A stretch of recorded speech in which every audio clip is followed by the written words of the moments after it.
আজকে আপনারা জানেন আগামীকাল 21শে জুন আমাদের আন্তর্জাতিক যোগা দিবস। আজকে আমাদের পশ্চিম ত্রিপুরা যোগা অ্যাসোসিয়েশন এবং রেড ক্রস সোসাইটি এবং আয়ুষ ভারতের উদ্যোগে আজকে আমাদের যারা কচিকাঁচা আছে এবং অভিভাবক যারা আছে তাদেরকে নিয়ে একটা র্যালি সেখানে সংগঠিত হচ্ছে। বার্তা একটাই থাকবে, আমরা আগামীকাল সবাই মিলে আমরা যোগায় অংশগ্রহণ করব। শুধু আগামীকাল না, সারা বছরই আমরা যাতে যোগা বা খেলাধুলায় আমরা অংশগ্রহণ করি সেটার জন্য আমাদের বার্তা থাকবে। এবং আমরা সুস্থ সমাজ গঠনের জন্য আমাদের এই যোগা বা খেলাধুলা সেটা আমাদের জন্য অপরিহার্য। তো সেখানে আমাদের খেলাধুলা করতে হবে, যোগায় অংশগ্রহণ করতে হবে, যোগা আমাদের করতে হবে। কারণ আমাদের যদি সুস্থ থাকতে হয়, আমাদের যদি ভালো মানসিকতা তৈরি করতে হয়, তাহলে যোগা আমাদের অবশ্যই করতে হবে সবাইকে সেই জায়গায়।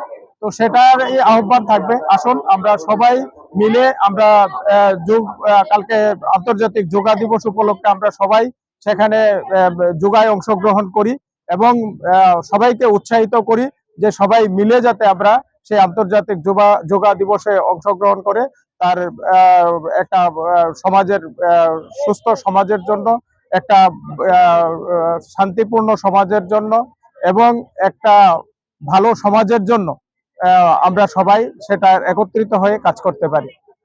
রাজ্যের জনপ্রিয় মুখ্যমন্ত্রী বার্তা নেশামুক্ত এই ব্যাপারে আপনারা জানেন আমাদের রাজ্যের জনপ্রিয় মুখ্যমন্ত্রী প্রফেসর ডক্টর মানিক সাহা, উনি নেশার বিরুদ্ধে যুদ্ধ ঘোষণা করেছেন।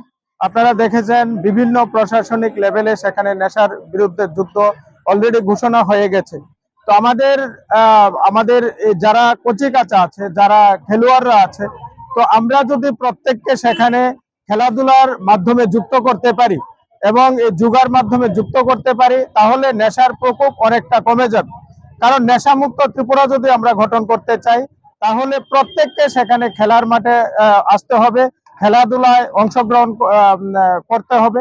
তো আমার যারা অভিভাবক আছে তাদের প্রত্যেকের কাছে আহ্বান থাকবে, আমাদের রাজ্যের মাননীয় মুখ্যমন্ত্রী প্রফেসর ডক্টর মানিক সাহা যুদ্ধের বিরুদ্ধে যে ঘোষণা করেছেন, সেটাকে সফল করার জন্য আপনার যে ছেলে মেয়ে আছে সব প্রত্যেককে সেখানে মাঠে নিয়ে আসার জন্য আমি আহ্বান জানাচ্ছি। কারণ তারা যখন মাঠে আসবে তখন তারা ভালো দেহের একটা অধিকারী হবে, একটা সুস্থ মনের অধিকারী হবে।